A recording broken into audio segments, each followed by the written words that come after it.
কলকাতা মেট্রোর লাইন 4 অর্থাৎ purple line এতদিন পর্যন্ত জোকা থেকে মাঝেরহাট পর্যন্ত চলছিল। এবার মাঝেরহাটের পর থেকে শুরু হলো নতুন রুট তৈরির কাজ।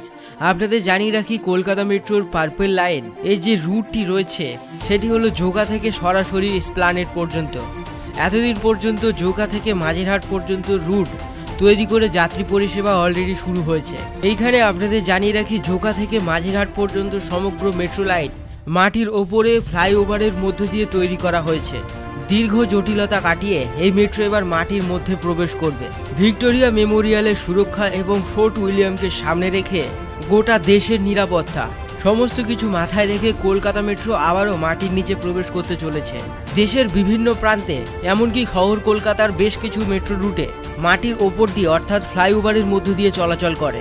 এতে খরচ কম, যাত্রী সুরক্ষা অনেক বেশি। জোকা থেকে এসপ্ল্যানেড এই রুটের মধ্যে ভিক্টোরিয়া মেট্রো স্টেশন তৈরি নিয়ে ছিল নানান জটিলতা। প্রথমত বিশেষজ্ঞদের মাথায় ছিল ভিক্টোরিয়া মেমোরিয়ালের সুরক্ষা, দ্বিতীয়ত কাছেই ফোর্ট উইলিয়াম ইস্টার্ন কমান্ড সেনার সদর দপ্তর।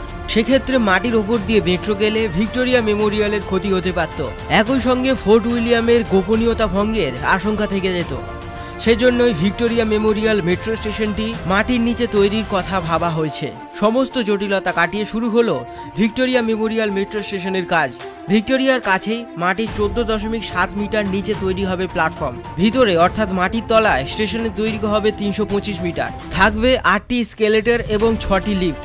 ইতিমধ্যেই 170 মিটার ডায়াফ্রাম ওয়াল তৈরির কাজ শেষ করেছে আরভিএনএল। আগামী 4 মাসের মধ্যে তৈরি হবে 529 মিটারের আরও একটি ডায়াফ্রাম ওয়াল। পরের বছর মার্চে খিদিরপুরের দিক থেকে এসপ্ল্যানেডের দিকে টানেল খোঁড়ার কাজ শুরু হবে। বেহালার দিক থেকে মেট্রো করে আসতে গেলে প্রথমে পড়বে খিদিরপুর স্টেশন, তারপর ভিক্টোরিয়া, পার্ক স্ট্রিট, প্ল্যানেডে এসে এই প্রকল্পের কাজ শেষ হবে। পার্ক স্ট্রিটের সঙ্গে ব্লু লাইট মার্চ করানো হবে এবং প্ল্যানেড পর্যন্ত এলে গ্রিন লাইনের সঙ্গে এই লাইন যুক্ত হয়ে যাবে। খিদিরপুর থেকে এই মেট্রো মাটির নিচে প্রবেশ করতে চলেছে। এরপর ভিক্টোরিয়া এবং প্ল্যানেড পর্যন্ত মেট্রো মাটির নিচেই থাকবে।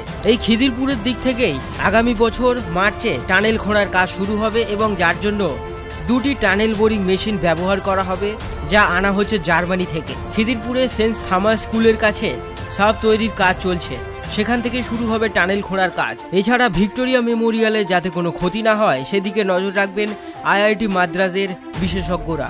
আজকের এই ভিডিওটি এ পর্যন্তই। পার্পেল লাইনের যে আপডেট নতুন এসেছে আপনাদের সঙ্গে শেয়ার করলাম। আগামী বছর শেষের দিকেই পুরোদমে এই মেট্রো প্রকল্পের কাজ শেষ হবে এবং আপনারা এসপ্ল্যানেড পর্যন্ত আসতে পারবেন। ভিডিওটি ভালো লাগলে লাইক করতে ভুলবেন না। এই ভিডিওটি সবার কাছে পৌঁছে দিন যারা এই রুটে ট্রাভেল করে থাকেন।